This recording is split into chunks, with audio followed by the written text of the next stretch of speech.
कि साइड काट इंसानों को दो टुकड़ों में गेहूं की तरह काट देगा। जहाजों में आग के गोले फेंको और लोगों को जिंदा जला दो। ये शब्द किसी क्रूर तानाशाह के नहीं, मोनालिसा की शांत मुस्कुराहट के पीछे के दिमाग लियोनार्डो डा विंची के हैं। एक ऐसा जीनियस जिसने 20 दुनियाओं में अपने समय से 400 साल आगे के इन्वेंशंस किए और उन्हें अपने नोटबुक्स में उल्टे अक्षरों में लिखकर पूरी दुनिया से छुपा कर रखा। मगर लियोनार्डो के दो चेहरे थे।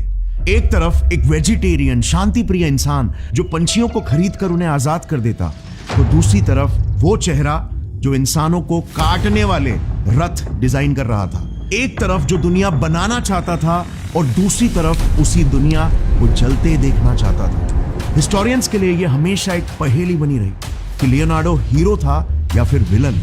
मगर सच्चाई इतनी गहरी थी कि ये दोनों ही शब्द शायद उसके लिए बहुत ही छोटे पड़ जाते।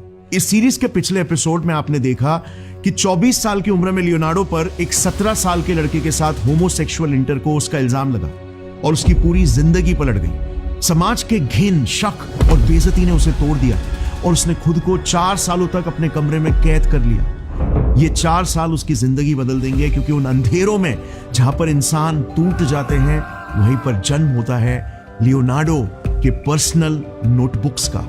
पेज दर पेज एक नई आंख, एक नया नजरिया, एक ऐसी सोच जो दुनिया को सिर्फ देख नहीं रही थी बल्कि उसके अंदर के छुपे कोड को पढ़ रही थी। लियोनार्डो की साइको सोच उभर रही थी। आज पार्ट 2 में हम डाविंची के उस फेज में एंटर कर रहे हैं जब समाज में बेइज्जत हुए डाविंची का दिमाग आर्ट से निकलकर वॉर और पावर के खेल में उतरने लगता है। अगर आपने पार्ट 1 नहीं देखा तो उसे पहले देखिए। 1482 फ्लोरेंस शहर अब लियोनार्डो के लिए एक पिंजरा बन चुका था। घुटन, पैसे की कमी और मरी हुई डिग्निटी ने लियोनार्डो से एक ऐसा कदम उठवाया जो उसकी पूरी जिंदगी और कैरेक्टर बदल देगा। उसने एक खत लिखा ड्यूक लुडोविको स्फोर्जा को, उसे मिलान बुला लेने के लिए। मगर इस खत में लियोनार्डो ने खुद को आर्टिस्ट नहीं बताया, बल्कि लिखा मैं हथियार बना सकता हूं, I am a war engineer. ये वो रियल लेटर है, इंग्लिश ट्रांसलेटेड। अब एक ड्यूक को और क्या ही चाहिए था।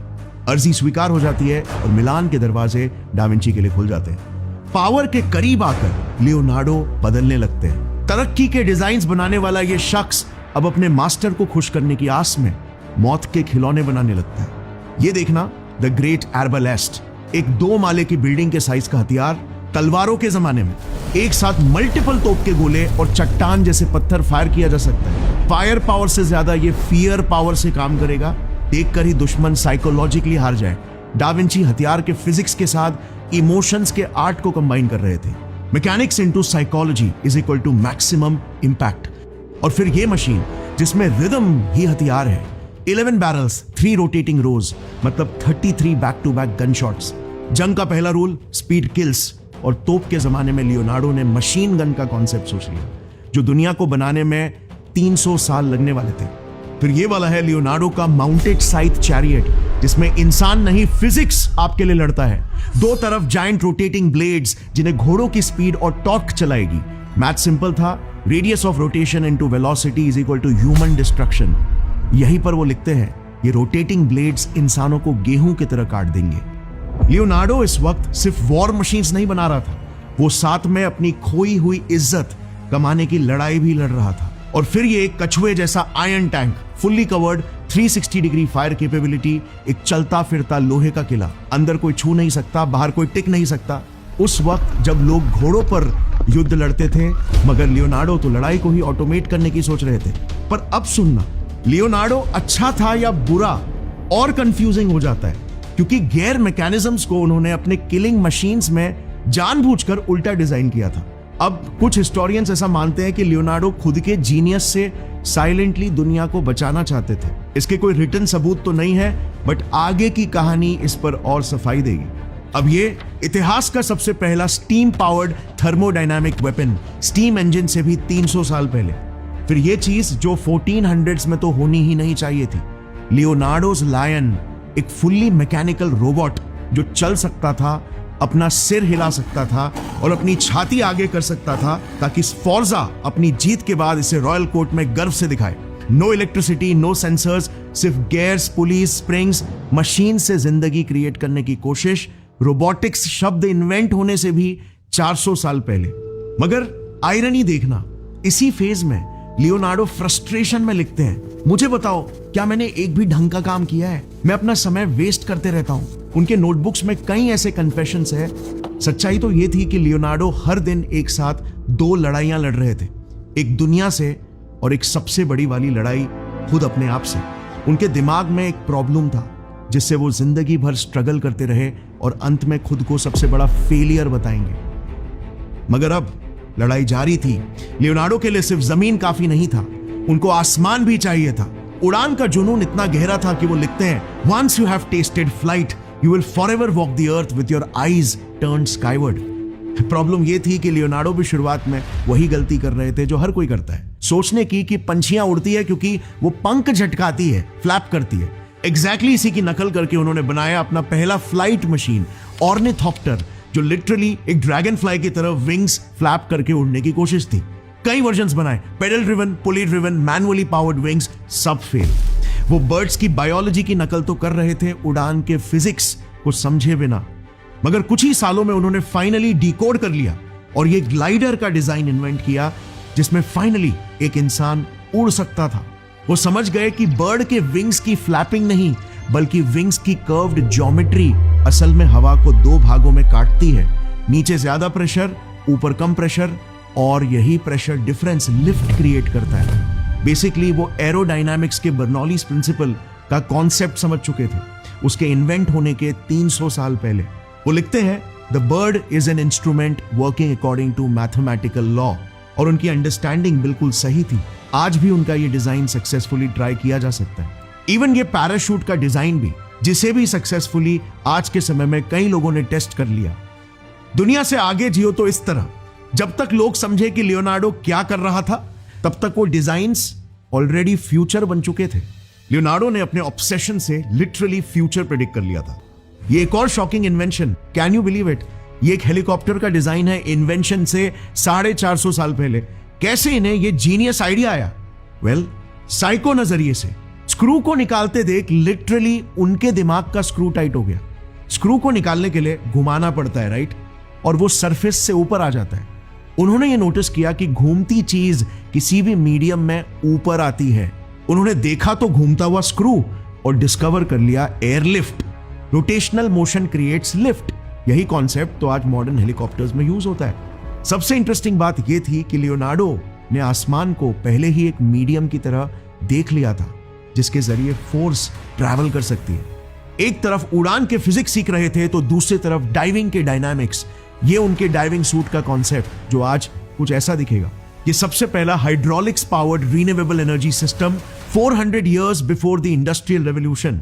पानी के बहाव को कैसे मैकेनिकल एनर्जी में कन्वर्ट किया जा सकता है, लियोनार्डो डिजाइन कर रहे हैं। ऐसे सैकड़ों माइंड ब्लोइंग कॉन्सेप्ट्स है कि ये वीडियो उसके लिए बहुत छोटी पड़ जाएगी। बेसिकली इतिहास का सबसे पहला, दुनिया का सबसे पहला XYZ के पीछे कई सारी चीजों में लियोनार्डो का नाम है। इसी दौर में लियोनार्डो एक इंटेलेक्चुअल मॉन्स्टर बनते जा रहे थे। एक तरफ फिजिक्स से दुनिया को समझने के लिए load distribution, police, gears, friction को एक्सप्लोर कर रहे थे, तो दूसरी तरफ आर्किटेक्चर से दुनिया को बनाने के लिए सिटी प्लानिंग, स्ट्रीट आर्किटेक्चर, डोम इंजीनियरिंग सीख रहे थे। रे डायग्राम्स के जरिए ऑप्टिक्स को डिकोड करके ह्यूमन इमोशंस और न्यूरोसाइकोलॉजी पर क्वाइट लिटरली रोशनी डाल रहे थे, सिर्फ अपने वजूद को ढूंढने के लिए और अपनी खोई हुई गरिमा को लौटाने के लिए। पेज दर पेज वो इतिहास बना रहे थे मगर अंदर से वो टूट रहे थे। अपने फ्रस्ट्रेशंस को अपनी नोटबुक्स में वंस अगेन लिखते हैं, तू समय वेस्ट करता है, जो शुरू किया उसे खत्म कर, तू निकम्मा है। जस्ट क्योंकि इस आइकॉनिक पेंटिंग को खत्म करने के लिए उन्होंने 4 साल लगा दिए, द लास्ट सपर। मगर ये पेंटिंग धर्म या आर्ट से कहीं ज्यादा थी। ये लिटरली एक साइकोलॉजिकल एक्सरे है। Human nature, emotion, body language और साइकोलॉजी जैसे एब्स्ट्रैक्ट कॉन्सेप्ट्स को उस समय फ्लैट सरफेस पर कैप्चर करने का साहस। हर एक चेहरा जीसस के 12 डिसाइपल्स के कैरेक्टर्स की सच्चाई को एक्सप्रेस करता है। सदमा, धोखा, गुस्सा, इनकार जो लियोनार्डो को अब रोंग रोंग में महसूस होने लगता है, क्योंकि वो हसीन लम्हे अब बीता कल बन जाएंगे। साल 1500 स्फोर्जा युद्ध में हार जाता है। कैद हो जाने के डर से डा विंची को शहर छोड़कर भागना पड़ता है, मगर ताकत की ख्वाहिश अभी तक बुझी नहीं थी। इतिहास के सारे रास्ते लियोनार्डो को एक ही मंजिल तक ले जा रहे थे, जंग। जल्द ही डा विंची खुद को एक और डेंजरस इंसान, एक पावर हंग्री वॉर लॉर्ड की सभा में पाते हैं, चेजारे बोर्जिया, जिस पर ही निकोलो मैशियावेली ने the famous the Prince book लिखी है। 48 लॉज ऑफ पावर अगर आपने पढ़ी होगी, वो भी इसी द प्रिंस बुक से ही इंस्पायर्ड है। चेजारे बोर्जिया का सिंपल फॉर्मूला था, politics is equal to power into धोखा, और डर इज इक्वल टू जल्लादता और टॉर्चर। इसी मिलिट्री जनरल के लिए डा विंची इतिहास का सबसे पहला satellite view military city design करते हैं, नदियों को कंट्रोल करने वाले सिस्टम्स जो युद्ध जिता सके, वॉर में फटाफट तैयार हो जाने वाले असेंबली ब्रिजेस। मगर बोर्जिया के करीब रहकर ही कुछ तो अच्छा होता है। लियोनार्डो को आखिरकार होश आने लगता है कि वो क्या बनते जा रहे हैं। वो अपनी असल पहचान से पूरी तरह भटक चुके हैं, बस अपने अतीत के जख्मों को राहत पहुंचाने के लिए। एक अहिंसा में यकीन रखने वाला जीनियस ताकतवर लोगों के पास रहने के जुनून में अपनी खूबी का गलत इस्तेमाल कर रहा था। 1 साल में वो बोर्जिया को छोड़कर फ्लोरेंस लौट आते हैं और एक खूबसूरत चीज पर काम करना शुरू करते हैं। बहुत बदसूरती देख ली, अब बस एक खूबसूरत चेहरा, एक पेंटिंग जो इतिहास बनाएगी और अमर हो जाएगी, द मोनालिसा। ये आर्ट कम और एक साइंस एक्सपेरिमेंट ज्यादा था, क्योंकि लियोनार्डो अब चेहरे की ज्योमेट्री, स्माइल के ऑप्टिक्स और स्किन पर लाइट के बिहेवियर को पहले से कहीं बेहतर समझ चुके थे और रियलिज्म आर्ट में कुछ बड़ा करना चाहते थे। एक पेंटिंग द बैटल ऑफ एंगियारी के लिए भी उन्हें अच्छा कमीशन मिलने वाला था, जिस पैसों से वो अब एक स्टेबल जिंदगी जी सकते थे। साल 1507 लियोनार्डो की मुलाकात होती है एक ऐसे शख्स से जो लियोनार्डो के बहुत ही करीब आएगा, इतना करीब कि लियोनार्डो का बायोलॉजिकल भाई नहीं, बायोलॉजी का भाई बन जाएगा। मार्क एंटोनियो डेला टोरे, एक उभरता हुआ एनाटॉमी स्कॉलर और इकलौता शख्स जो लियोनार्डो जितना ही ऑब्सेस था शरीर के एक एक नफ्स की सच्चाई जानने के लिए। और ये दोनों मिलकर 1500 सालों से चलते आ रहे चर्च के एक बहुत बड़े झूठ को जड़ से उखाड़ फेंकेंगे। 16वीं सदी में हम ह्यूमन एनाटॉमी में 100 या 200 साल नहीं, 1500 साल पीछे चल रहे थे, क्योंकि सारे डॉक्टर्स गैलेन्स एनाटॉमी थियरी को यूज करते थे। क्लॉडियस गैलन एक रोमन डॉक्टर थे जिन्होंने अपने समय में चर्च की बंदिशों की वजह से खुद कभी रियल ह्यूमन बॉडीज को डाइसेक्ट ही नहीं किया था, बस सिर्फ पिग्स और बंदरों को कट करके लिटरली तुक्का लगाते थे कि ह्यूमन बॉडी कैसे काम करती है। इनकी थियरी कुछ ऐसी थी कि शरीर को आत्मा चलाती है, लिवर खून की फैक्ट्री है, दिल में आत्मा एनर्जी क्रिएट करती है, दिमाग एक कूलिंग सिस्टम है और मसल्स में तो आत्मा जान भरती है। ये बायोलॉजी कम, मिथिकल फिजियोलॉजी ज्यादा थी। और चौंकाने वाली बात, 1500 सालों तक किसी ने एक सवाल तक नहीं उठाया। मगर लियोनार्डो और मार्क एंटोनियो सीधे थोड़ी ना थे, साइकोस थे। क्योंकि मार्क एंटोनियो एक लाइसेंस प्रोफेसर था, इसी वजह से लियोनार्डो को लाइफ में पहली बार लाशों का लीगल एक्सेस मिलता है और वो सैंटा मैरिया नुओवो हॉस्पिटल में अपनी डिस्कवरी शुरू कर देते हैं। अंधेरी रात, ठंडे कमरे और मोमबत्तियां, 20 डेड बॉडीज को दिन भर दिन layer by layer Da Vinci peel करने लगते हैं। हर कट एक नई डिस्कवरी और हर लेयर नए राज खोलते गए। एक दिन लियोनार्डो के सामने एक 100 साल का बूढ़ा इंसान जिंदगी की आखिरी सांसें गिन रहा था। कुछ घंटे बाद वो बूढ़ा इंसान बिना तड़पे शांति से सो गया, हमेशा के लिए। मौत तो दर्दनाक होती है, राइट? फिर ये इतनी शांति से कैसे हो गया? नेचुरल मौत आखिर आती कैसे है? उसी रात लियोनार्डो ने उस बुजुर्ग के शरीर को डाइसेक्शन टेबल पर रखा, छाती की कैविटी खोली और जैसे ही दिल तक पहुंचे उनके हाथ कांप गए। आर्टरी सिकुड़ चुकी थी, खून का रास्ता ब्लॉक, दिल तक खून पहुंच ही नहीं रहा था। वो अंजाम पर पहुंचे कि खून के दिल तक ना पहुंचने की वजह से नेचुरल डेथ कॉज हुई है। ये सब आर्टीरियोस्क्लेरोसिस और इवन कार्डियोलॉजी शब्द इन्वेंट होने के भी 300 साल पहले। बट ये तो सिर्फ शुरुआत थी। लियोनार्डो ने जैसे ही इंसान की रीढ़ की हड्डी देखी, उनका भ्रम टूट गया। एक परफेक्ट एस कर्व का स्पाइन, जिसे दुनिया मानती थी स्ट्रेट होता है, लियोनार्डो तुरंत इसके पीछे का लॉजिक समझ गए। उन्होंने इसे एक बायो इंजीनियरिंग की मिसाल की तरह देखा। शरीर का अपना खुद का शॉक एब्जॉर्बर सिस्टम जो हमारे शरीर को ग्रेविटी के अगेंस्ट स्टेबिलिटी और फ्लेक्सिबिलिटी दोनों एक साथ देता है। थाइज में 4 पावरफुल क्वाड्रिसेप्स जो घुटनों को एक्सटेंड करते हैं, हैमस्ट्रिंग्स पीछे से बैलेंस करके लेग्स को फोल्ड करते हैं, काव्स, गैस्ट्रोनीमियस और सोलियस एक फीट पुशिंग और पुलिंग सिस्टम। लियोनार्डो ने देखा ये सब रैंडमली चिपके हुए मीट के मांस नहीं है, हर मसल एक इंजीनियर्ड लीवर, एक मैकेनिकल हैक था। फोर्स को ऑप्टिमाइज करने के लिए परफेक्टली प्लेस्ड पुली सिस्टम और शोल्डर एक ball and socket joint 360 degree movement के साथ, rotator cuff muscles dynamic suspension cables की तरह। ये बॉडी नहीं, बायो इंजीनियर्ड मार्वल था, कुदरत का करिश्मा। हमेशा की तरह लियोनार्डो सिर्फ देख नहीं रहे थे, वो नेचर के ब्लूप्रिंट को डिकोड कर रहे थे। मगर एक ऑर्गन था जो लियोनार्डो को भी बहुत परेशान कर रहा था, दिल। एक ऐसा राज जो उनके दिमाग को अंदर से खरोचता रहा। वो समझना चाहते थे इसकी हर एक बीट, हर नस और हर फ्लो। दिल ने लियोनार्डो के दिल पर ऐसा छाप छोड़ा कि लियोनार्डो ने लिटरली दिल पर ही अपना छाप छोड़ दिया। उन्होंने एक इंसेन एक्सपेरिमेंट सोचा।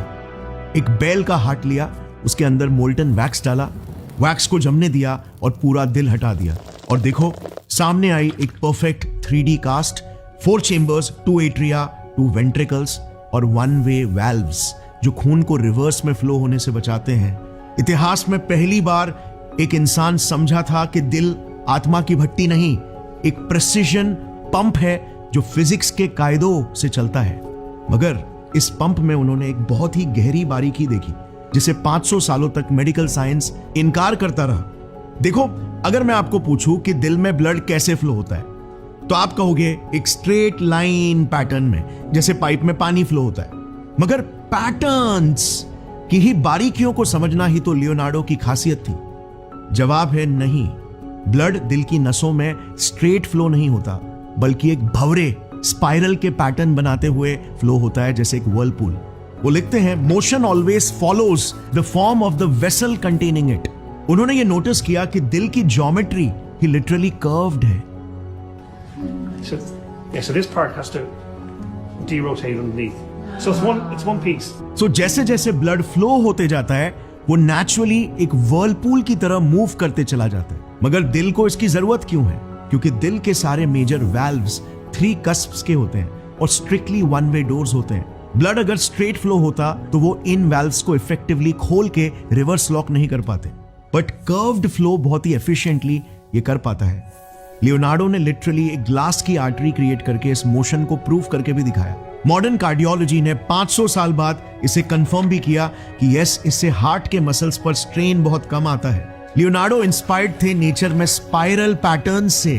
उन्हें एक वेग आइडिया था कि स्पाइरल पैटर्न्स का कंजर्वेशन ऑफ एनर्जी से कुछ तो लिंक हो सकता है, और इसीलिए ये पैटर्न बार बार नेचर में दिखते हैं। लिटरली यहां पर पैटर्न्स का कोड प्लस ज्योमेट्री का लॉजिक प्लस बायो और फ्लूइड मैकेनिक्स की क्यूरियोसिटी लियोनार्डो को अनस्टॉपेबल बना रही थी। इस डिस्कवरी के बाद लियोनार्डो ने आर्टरीज, वेन्स का पूरा मैप बनाया, इतना detail, just look at this. और साथ ही फीटस को यूट्रस में ड्रॉ किया जो कि आज के अल्ट्रासाउंड से मैच करता है।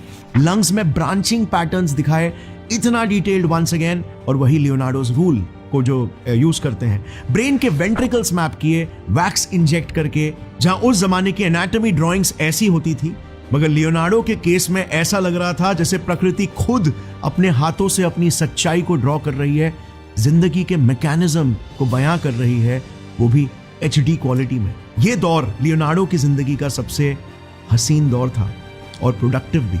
इन 4 सालों के अंदर ही लियोनार्डो ने डेला टोरे के साथ 200 पेजेस का एक पूरा मेडिकल साइंस एनसाइक्लोपीडिया ही बना दिया, जो अकेले एक झटके में मेडिकल साइंस को 200 साल आगे लेकर जा सकता था। मगर हो जाती है एक बड़ी ट्रेजेडी। लियोनार्डो लिखते हैं, While I thought I was learning how to live, I have been learning how to die. तब उन्हें शायद ये अंदाजा नहीं था कि ये सच में उनका फ्यूचर प्रेडिक्ट कर रहा है, और इसे कई मिथ्स ने ऐसा भी बताया कि वो अपनी मौत की तारीख जानते थे। ऑब्वियसली ये मिथ्स थे, मगर साल 1511 आता है, प्लेग की महामारी आती है, डेला टोरे मर जाते हैं और लियोनार्डो का हॉस्पिटल एक्सेस बंद हो जाता है, और वो 200+ पेजेस का साइंटिफिक ट्रेजर जिसमें दिल, आर्टरीज और नेचर के राज थे, अधूरा रह गया। अधूरा, जैसे उनकी जिंदगी। मगर किस्मत ने एक आखिरी बार आंख मारी और अब भी वो अधूरा ख्वाब पूरा हो सकता था। 2 साल बाद 61 इयर्स के लियोनार्डो को रोम बुलाया गया। पोप लियो 10 के भाई मेडिची ने उनके लिए सैंटो स्पिरिटो हॉस्पिटल के दरवाजे खोल दिए। वो जगह जहां पर सदियों से लाशें खोली जाती थी, मगर इस बार एक आदमी सच्चाई खोलने आया था। अंधेरा अंदर, दीवारें काली, लाशों की गंध, और उन सब के बीच लियोनार्डो झुककर लिख रहे थे वोकल कॉर्ड्स के हार्मोनिक्स, खून की थियरीज और सबसे मनहूस, सबसे मना किया हुआ विषय गर्भ। वो लिखते हैं नवजात की खुद की आत्मा नहीं होती है, वो मां की आत्मा से कनेक्टेड होता है। हर नए पेज के साथ लियोनार्डो अपनी जान दाव पर लगाने लगे। ये चर्च के खिलाफ गद्दारी होती, पर उन पर अपनी मौत के डर से कहीं ज्यादा सच्चाई का जुनून सवार था। एक जीनियस के लिए डर क्या चीज होती है? डर एक बेवकूफ इंसान के लिए होता है जो सच्चाई की चमक को देखते ही घबरा जाता है। ऐसे ही 2 बेवकूफ थे, जॉर्जियो एक लोहार और जियोवानी एक आईना बनाने वाला। रोज वर्कशॉप में घुसकर लियोनार्डो का काम देखते और बाहर जाकर जहर उगलते। काला जादू, भगवान के खिलाफ, इंसानियत के खिलाफ। लियोनार्डो फ्रस्ट्रेशन में लिखते हैं, As for those who call me a wizard, let them come and see. They do not understand, therefore they call it magic. Pope भी लियोनार्डो से इस वक्त कुछ खास खुश नहीं थे। सालों बीत गए थे, मगर लियोनार्डो ने लिटरली एक भी प्रॉमिस्ड पेंटिंग नहीं बनाई थी। ये उनका सबसे अनप्रोडक्टिव पीरियड था, मानो उनके अंदर का आर्टिस्ट मर चुका हो और साइंटिस्ट पूरी तरह हावी हो गया हो। पेंट करने बैठते तो केमिस्ट्री नजर आती, नए वार्निशेस बनाने लगते। एक ऐसे ही नए वार्निश के कॉन्सेप्ट को जब लियोनार्डो ने पोप के दरबार में प्रस्तुत किया, इन्वेंशन बता के, तो पोप ने टेढ़े मुंह का सीधा ताना मार दिया, यह आदमी लियोनार्डो कुछ भी हासिल नहीं करेगा, ये शुरू होने से पहले ही खत्म होने तक का सोचता है। ये वार एक हाईएस्ट अथॉरिटी पर्सन से लियोनार्डो के उन्हीं कमजोर जख्मों पर जो उसे जिंदगी भर सताते रहे, लियोनार्डो के लिए साइकोलॉजिकली बहुत ही ट्रॉमेटिक हो जाएंगे और शायद डेथ बेड पर उन्हें और सताएगा। और फिर एक दिन चर्च के फिजिशियंस ने पोप के ऑफिशियल्स को कंप्लेन किया और लियोनार्डो का हॉस्पिटल एक्सेस परमानेंटली बैन। ये सिर्फ बैन नहीं था, ये उनके वजूद का खून था। सच्चाई सामने थी, अंधेरे ने रोशनी को मिटा दिया था, आखिरी दरवाजा भी बंद हो गया था। साल 1516, लाचार लियोनार्डो, फ्रांस के किंग फ्रांसिस 1 ने आर्ट देखा और बुला लिया। लियोनार्डो ने इटली छोड़ दिया, अपने साथ ले गए अपनी जिंदगी भर की कहानी, वो नोटबुक्स जिसमें एक आदमी ने कुदरत को तोड़कर समझा था। 1517 में उन्हें एक स्ट्रोक आता है और उनका राइट हैंड, जिसने मोनालिसा, लास्ट सपर, कई मास्टरपीसेस बनाए थे, पैरालाइज हो जाता है। जीनियस का हाथ मर गया था, पर जीनियस का दिमाग अब तक नहीं। वो लेफ्ट हैंड से भी डिस्कवरी के ड्राइंग्स बनाते गए, मानो एक सिपाही अपनी आखिरी सांसों तक तलवार चला रहा हो। और फिर आई 2 मई 1519 की तारीख। 67 साल के लियोनार्डो मौत के बिल्कुल करीब थे, जिसकी जिंदगी हजारों सवालों का सिलसिला रही, जिसने हर एक जज्बात को कैनवस पर उतारा। मौत के वक्त बस एक सवाल और एक जज्बात। वो लिखते हैं, मैंने भगवान और इंसानियत को निराश किया है, क्योंकि मैं वो नहीं कर पाया जो मुझे करना चाहिए था। अफसोस, रिग्रेट, पछतावा जिंदगी के आखिरी पलों में एक जीनियस को अंदर से खा रहे थे। I have offended God and mankind in not having worked as I should. उनके पर्सनल नोटबुक्स के आखिरी पन्नों में भी यही दर्द भरा सवाल भरा है, बताओ क्या मैंने कभी भी कुछ पूरा किया है? कड़वी सच्चाई ये थी, जब तक दुनिया ने लियोनार्डो का 400 साल आगे का जीनियस समझा, लियोनार्डो जी चुके थे, हार चुके थे और खत्म हो चुके थे।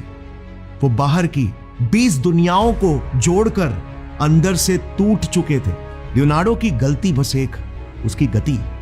400 साल आगे की सोच, जब चीजें आसपास बहुत ही पिछड़ी थी, उसके आइडियाज फिक्शन नहीं, फ्रॉड लग सकते थे। समाज के पिछड़े सोच की कीमत बनी लियोनार्डो का फेलियर। उनकी नोटबुक्स एक कन्फेशन थी, एक आदमी की जो दुनिया से ज्यादा अपने आप से लड़ रहा था। लियोनार्डो की सबसे बड़ी ट्रेजेडी ये नहीं थी कि दुनिया उनके जीनियस को नहीं समझ पाई, बल्कि ये थी कि वो अंत तक खुद के दिमाग को नहीं समझ पाए। आज एक्सपर्ट्स ये कहते हैं कि लियोनार्डो ADHD यानी attention deficit hyper active disorder जैसे कई सिम्टम्स दिखाते थे। डिस्ट्रैक्टेड रहना, ऑब्सेसिवली क्यूरियस रहना, अटेंशन टू डिटेल। मगर लियोनार्डो की कॉग्निटिव एबिलिटी टिपिकल ADHD से कहीं आगे की थी, एक मिक्स्ड कॉग्निटिव फिनोटाइप की तरह, जिसमें technical knowledge, abstraction, polymathy, pattern recognition, systems mindset, सब कुछ एक साथ पैक था। डीप क्यूरियोसिटी ने उन्हें इस दुनिया की डीप नॉलेज दिलवाई, मगर फिर भी अंत में उन्हें बस यही लगा कि उन्होंने कुछ भी हासिल नहीं किया।